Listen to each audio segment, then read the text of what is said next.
How we doing there, boys and girls? Manthias here, and welcome back to another video. So today I want to spend a few minutes talking about where you can possibly invest some of your gold, how you should do it, and what markets are sort of worthwhile dipping into, and just exploring the area of where you could possibly invest your gold. But firstly, let's start with the question, why should you invest your gold? Because a lot of people don't even get to this point. Well, there comes a point when you start playing World of Warcraft where it's often more convenient and more enjoyable for people to just, have more gold and spend less time getting it. That seems to be a relatively common thing that people would like to achieve, but some people get stuck in this farming mentality for a long time. And often I get asked the question of, well, when should I stop farming? When should I start flipping? When should I start crafting? When should I start, how much gold do I need to start crafting legendaries? Lots of questions along these sorts of lines, which can all be boiled down really to, well, what should you invest your gold in and how should you go about it?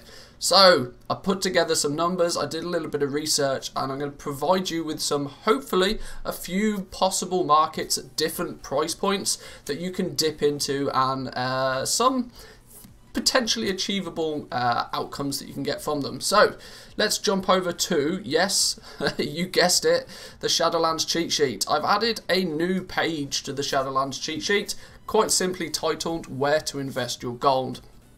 Now, reading through the notes on this ever so quickly, I designed it so that it helps you guys work out which markets are potentially available to you at your stage in gold making, because there are definitely some markets in the game where you're gonna need a lot more gold to be able to get into them in the first place, but we'll work through that in a minute.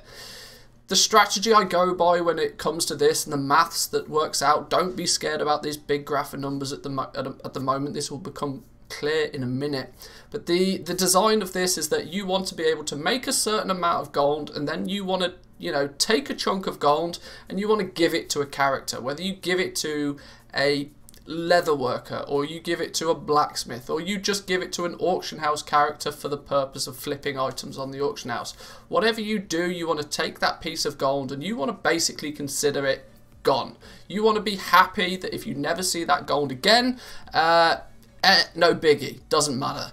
Because of this, I usually go by the theory that you should have roughly 5 times the amount of gold available to you in total. So if you've only got 100,000 gold, you probably don't want to invest more than 20,000 gold to try and make more gold from it, because you need some gold to play the game day to day. If you're a raider, you're going to need your flasks, you're going to need your potions, you're going to need your enchants for gear. You might even be a mythic raider and have the requirements on you to be as geared as possible, and with that might come the necessity from time to time to even purchase big expensive BOEs. So you don't want to dump all of your gold into something, because there is always the possibility that it goes wrong. A little bit of this does take practice, it does take a bit of experience, and so you want to only invest small percentages of your gold, otherwise you run the risk of bankrupting yourself and having to start all the way back at the beginning again.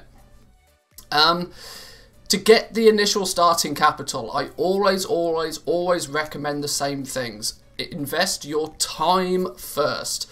You can invest your time by doing some farming of any sorts, whether that be running around on a druid, picking up herbs, picking up ore that you come across in the world, even simple things like just completing your callings on a couple of characters on a day-by-day basis can start bringing your gold value up, and to a point where you can start jumping into one of these markets and for it to really start sort of seeing some good return for you.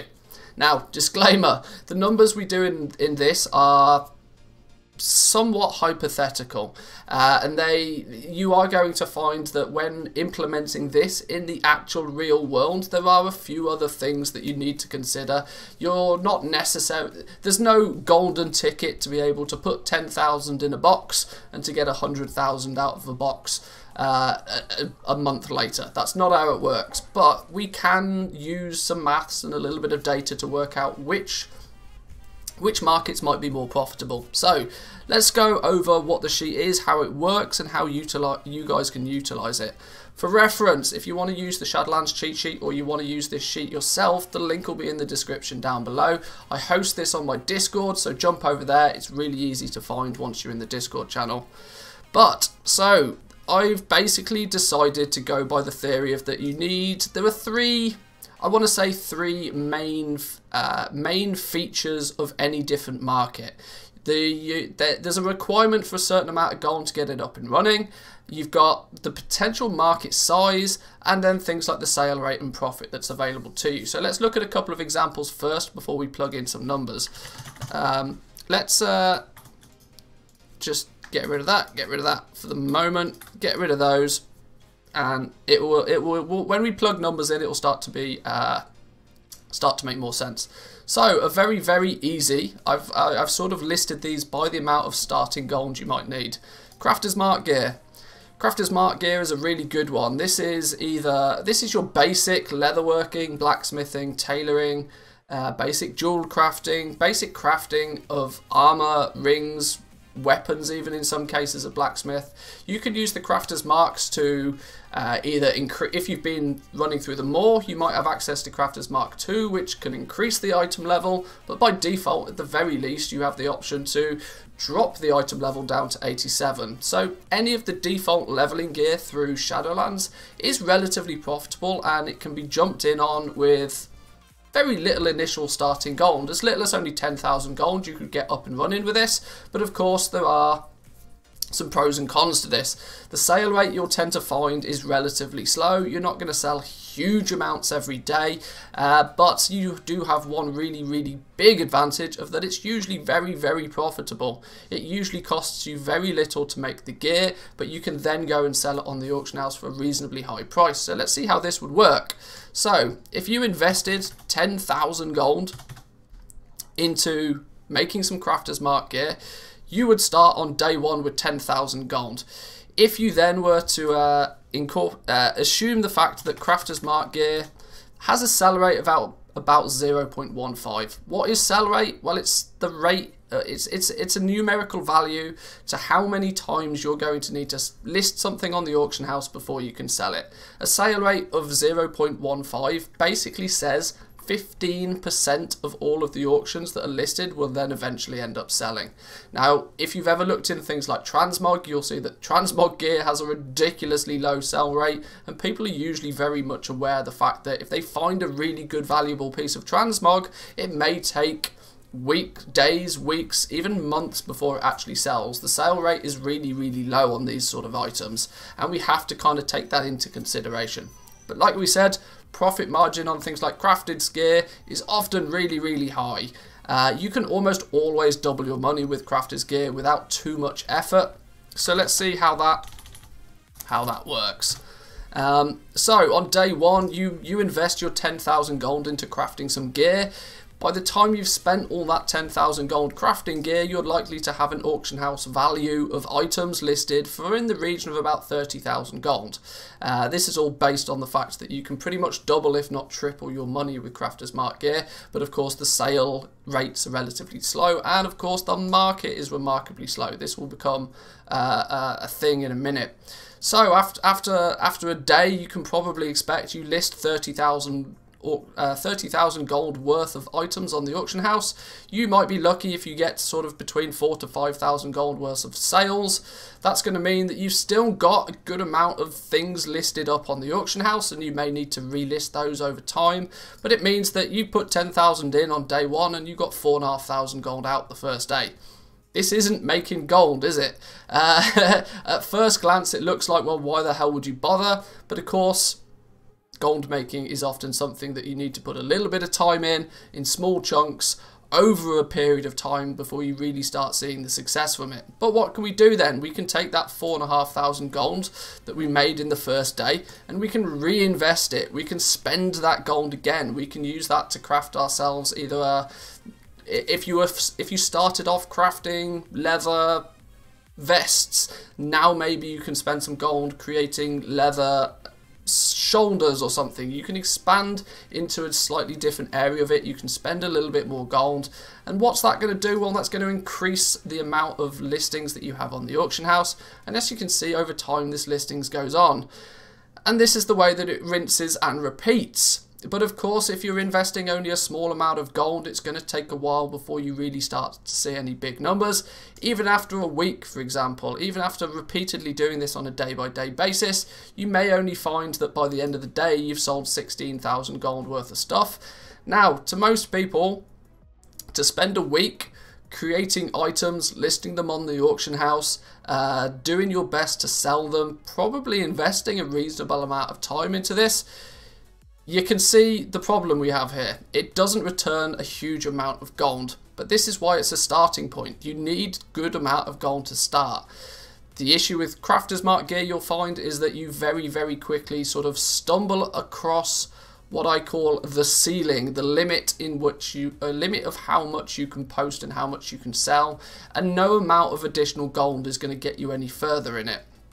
Now, of course, you could sit at the auction house all day and do a whole bunch of camping, play the auction house PvP game, but not everybody wants to do that. So let's look at what you may potentially move on to. If you start off with Crafter's Mark gear, small little market, you can turn your first 10,000 gold into the first 20, 30,000 gold relatively quickly if you wish. But what if you want to skip that step? What if you've been out and you've been doing some skinning and you've actually got a little bit more gold available to you? You've now got yourself somewhere in the region of 50,000 gold and you want to start playing with that as well. Then a really good stepping stone would be to things like enchants, alchemy, potions, possibly even flasks, but they're a little bit more expensive, or things like gems.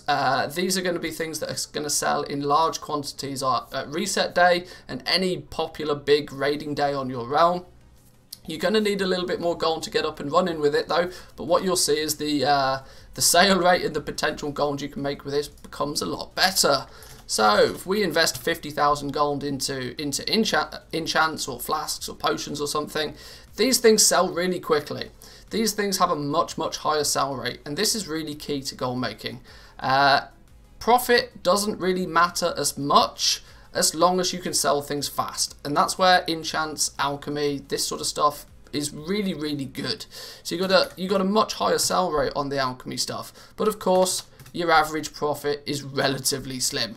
You only make a couple of gold per potion you sell roughly, and you're dealing with quantity, but with this quantity you know that you can sell a good percentage of it every day. So that you can see this is the next logical step. You invest 50,000 gold on day one. Theoretically, by the end of the month, you could walk out investing 65,000 gold a day. You could have 171,000 gold worth of stuff still on the auction house. You've doubled, tripled, maybe even quadrupled the amount of gold that you started with. This is a really good stepping stone from something simple like Crafter's Mark gear.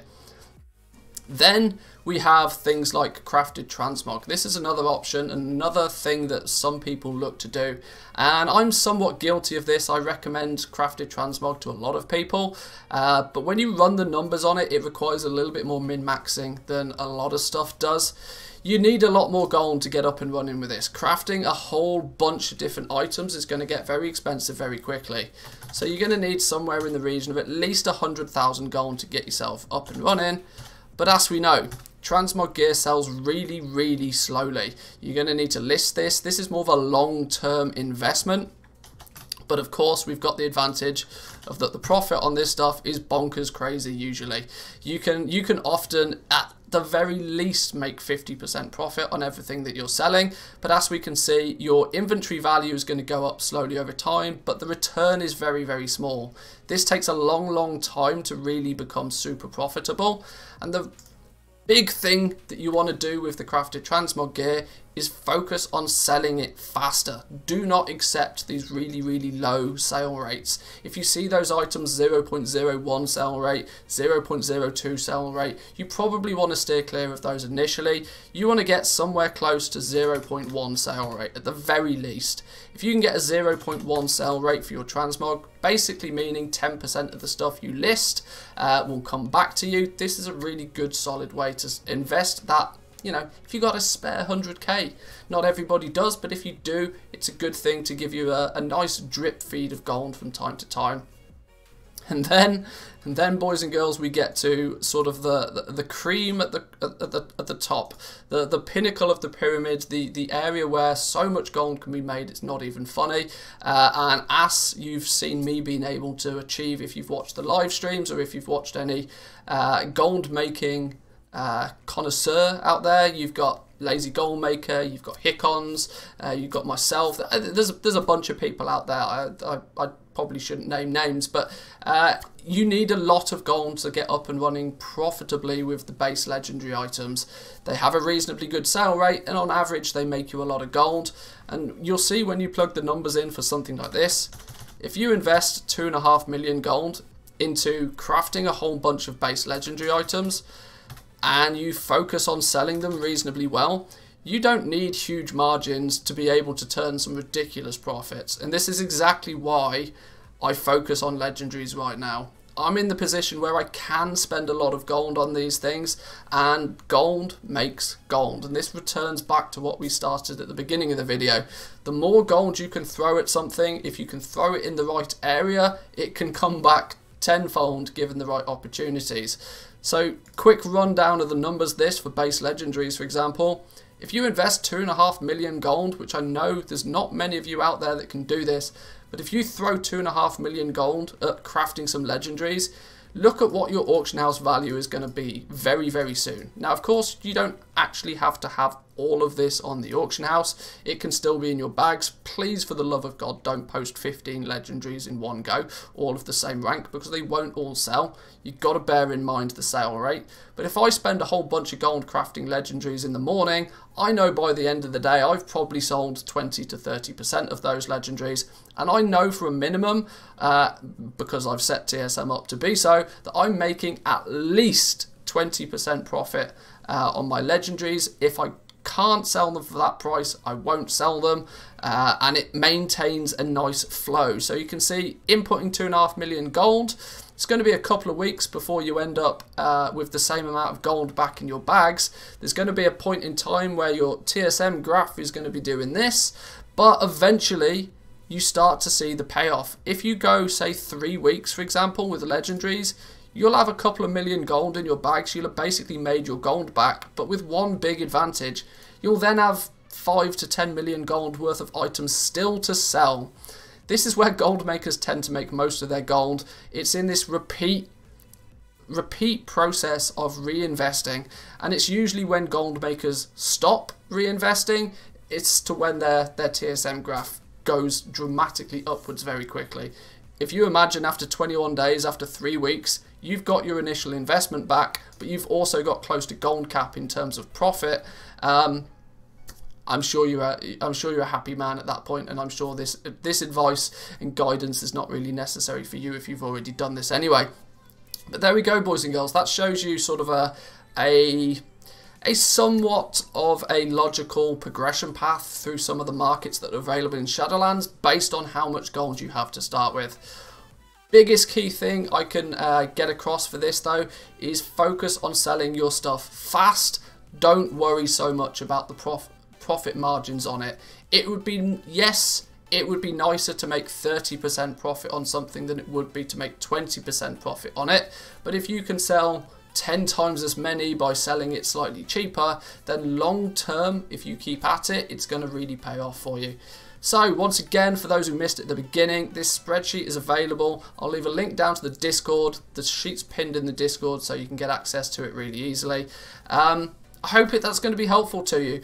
Download the spreadsheet, plug in some of the numbers that are relevant to your realm, because of course you may have more gold, you may have some items may sell at a faster or lower speed. For reference, just quickly, if you go to the auction house, you can see the sale rate of virtually any item. If we do a shopping scan for flasks, for example, spectral flask of power, regional sale rate 0.29. I think I had it slightly higher rated on my spreadsheet, but you can put in the numbers that are relevant to your realm, I should say. So there we go. I hope that's going to be helpful to you. If you like this sort of video, boys and girls, please leave your comments down below. Like the video if you enjoyed it, and I'll catch you guys in the next one. Peace.